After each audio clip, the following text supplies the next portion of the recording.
Welcome to the Heat Source Quickfire, the mini episode where we taste and discuss one sauce in under 15 minutes. Hopefully. We bring our best facts to the table and let you decide whose is best. Let's heat up. All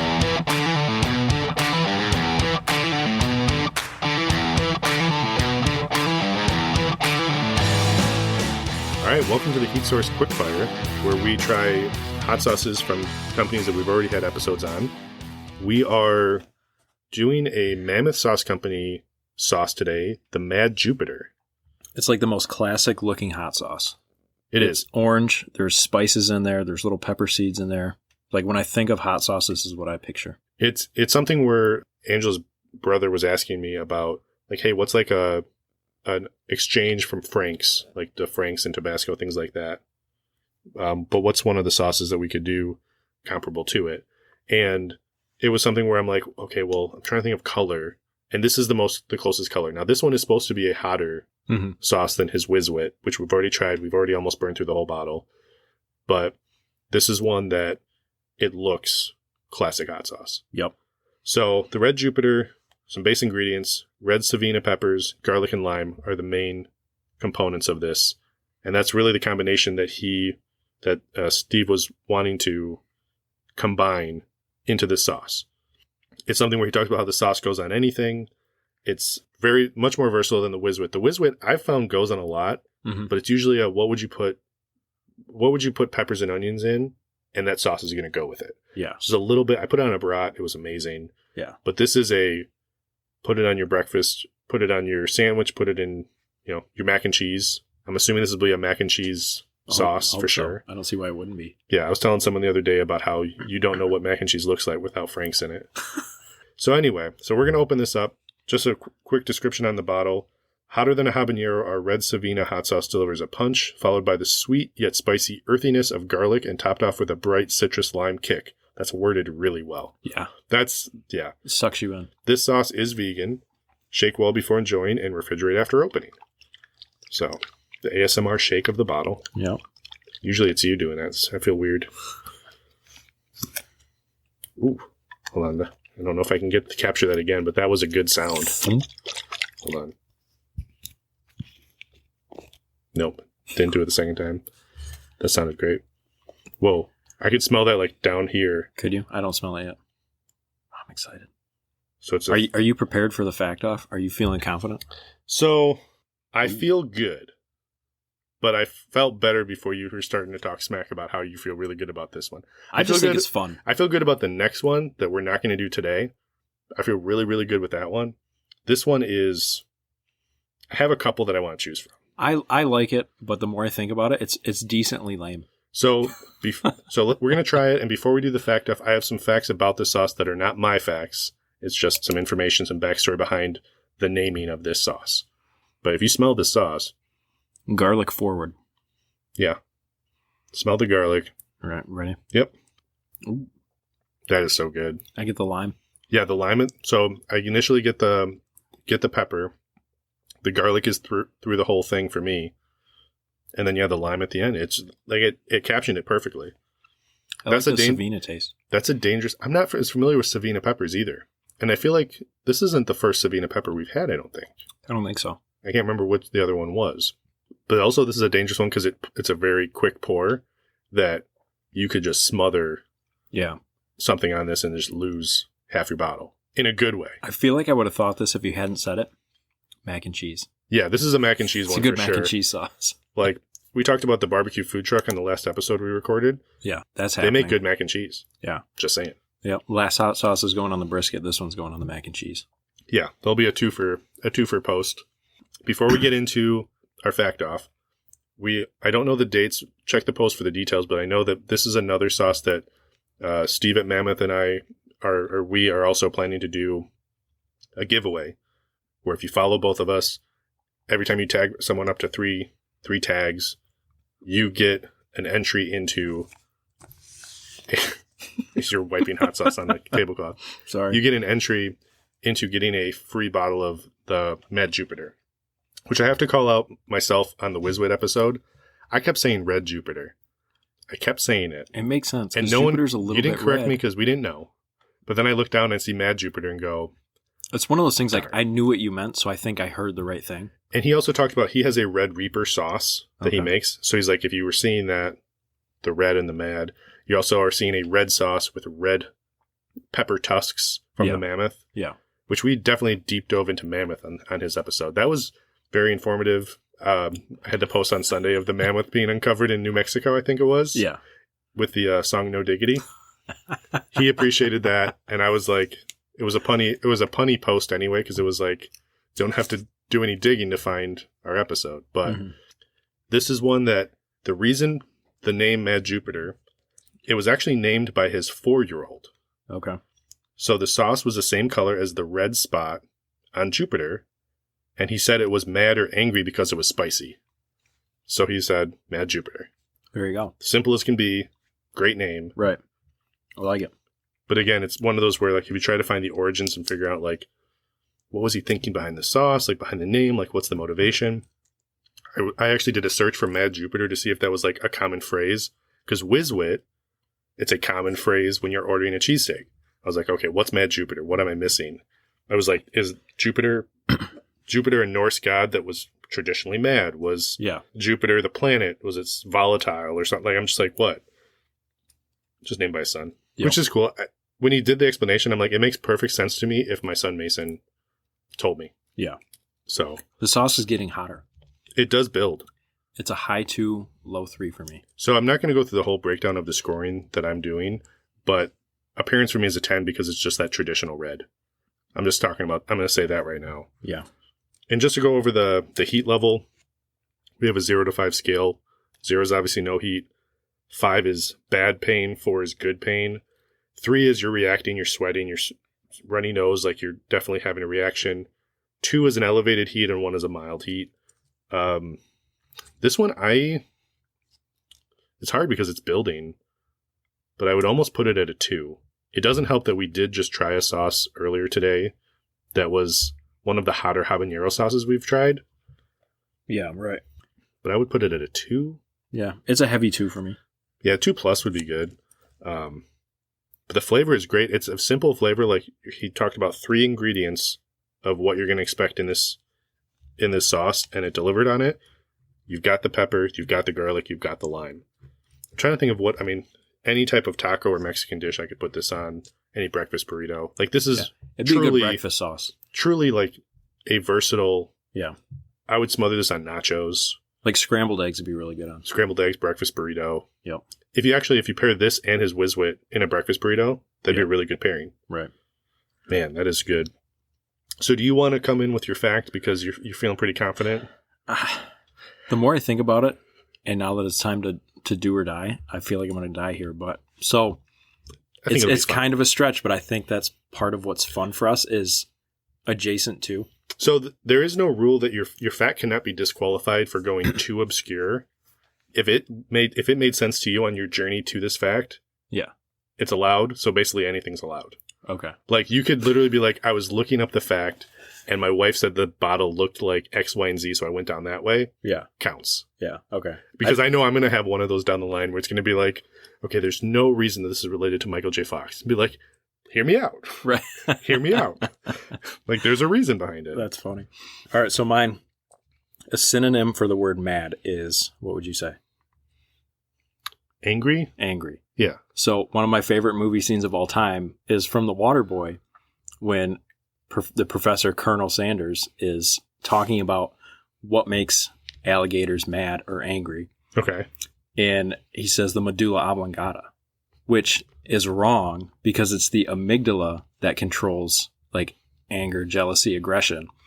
And the medulla oblongata has to do with, it's essentially like the part of the brain that controls nerve flow. Okay.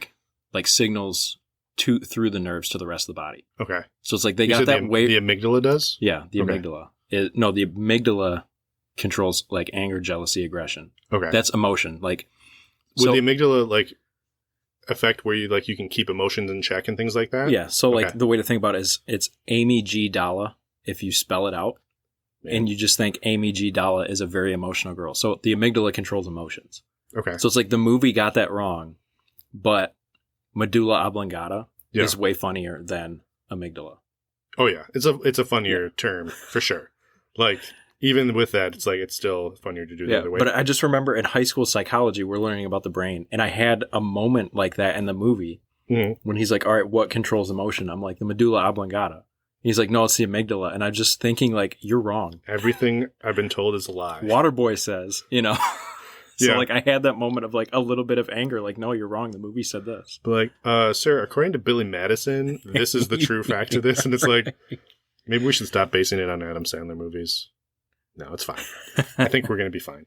That was interesting. So I did know a little bit about the amygdala. This is going to be a slight. It's going to be a pretty heavy nerd fact. I am a huge fan of the sci-fi series Firefly that also is the movie Serenity. The TV show Firefly in the early 2000s, Serenity. I know nothing about them. That's fine. That's okay. It's a huge nerd thing for me. I don't really boast about it because it's an obscure sci-fi show that was gone 20 years ago. But there is an episode in that show where they do a brain scan of this one, this doctor and his sister are on the run. And they're trying to figure out what experimentation the government did on his sister. So he does a brain scan and realizes that they stripped her amygdala where she has like no ability to like hold back any feelings. Like everything she feels, it's just emotions are out there. So I did know about the amygdala a little bit because of that. Okay. I'm not going to go into more. I could do an hour about the history of that show. Yeah. If you are a Firefly or Serenity fan, please comment because there's always some out there, but it's like I'll be shocked if there's a few. No offense to you. I'm gonna hashtag. Okay. This is a photo without context. I just haven't heard of it. Firefly and Serenity. Those are the two parts. Anyway, so that is really good. So I went. That's a really good fact. Like I know you went adjacent too, but like, so I tried to go a couple different ways, and I had to trim it down. I first was going to like the Norse god Jupiter. It's not that interesting. I have some information on it. Not that interesting. He's the equivalent of Zeus. Doesn't matter. Okay. In the Greek side, there's also some. If you go too far into like mythology, like the Greek and Norse mythology, there's some messed up stuff. Yeah. Like he's married to his sister. Anyway. As were most people back then. I love how you set this up where we got to go on time, but I love how you set it up as I'm not going to tell you these specific facts and this is what they are, but this is my actual fact. But that's not my fact. So my fact is specifically about Jupiter. And I'm going to talk specifically about the red spot. Okay. Because, I did not know that it was named after the color of the spot. That the spot was angry. I was looking up Jupiter facts, and this is my most interesting. It's about the red spot specifically, which I don't know what the definition of this is, but they call it a giant anticyclonic storm. Don't know what that means. Okay. You might. I don't. It's a storm that spins the opposite way of a cyclone.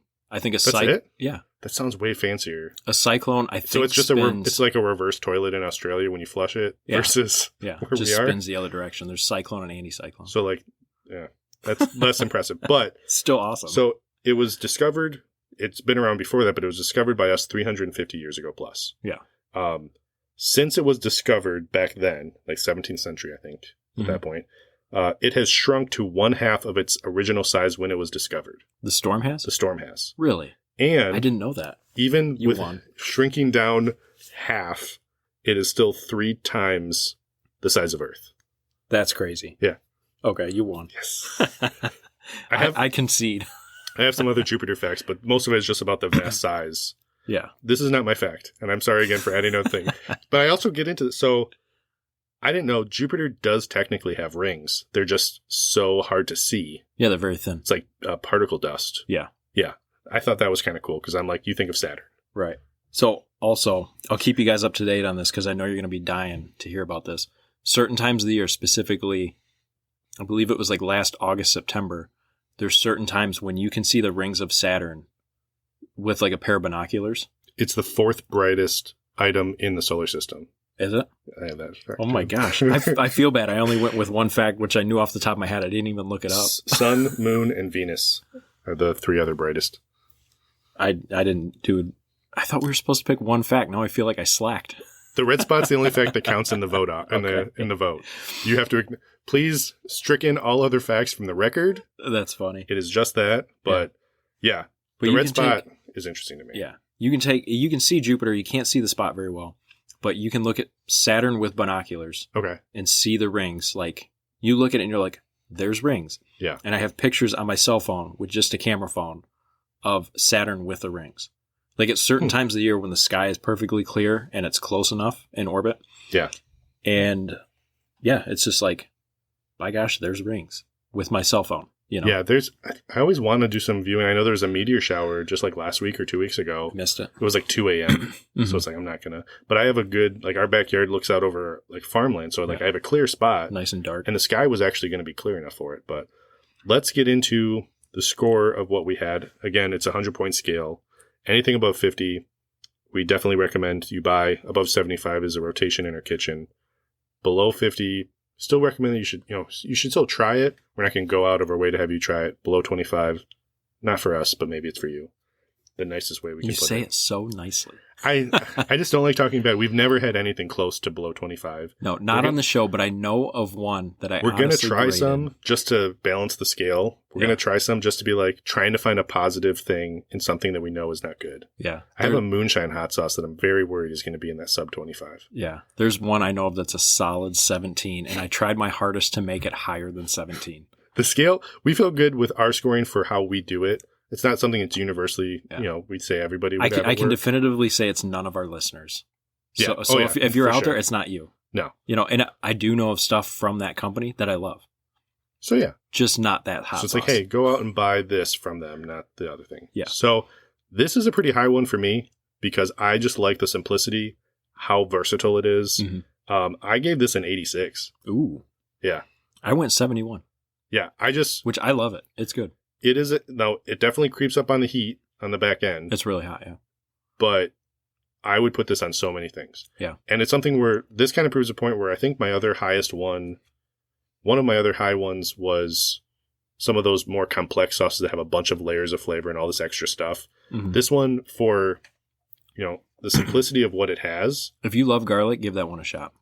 And this one's different than the funky garlic. Yeah. Very different types of garlic that you're going to get from this. Mm-hmm. This one has that little bit of lime. Yep. The other one is just a different, garlic forward flavor.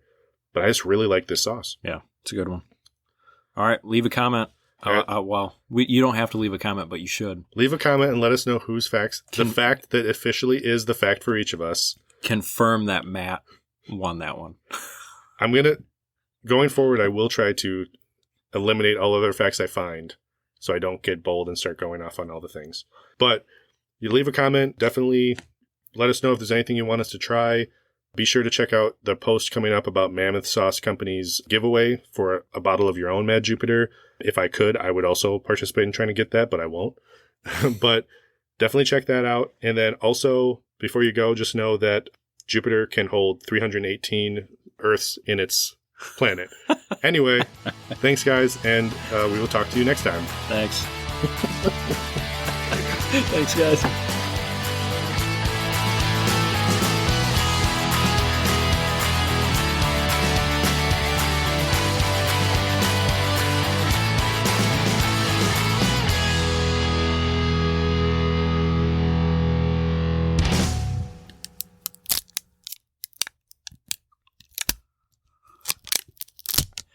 Be stronger than the plastic. That was a struggle.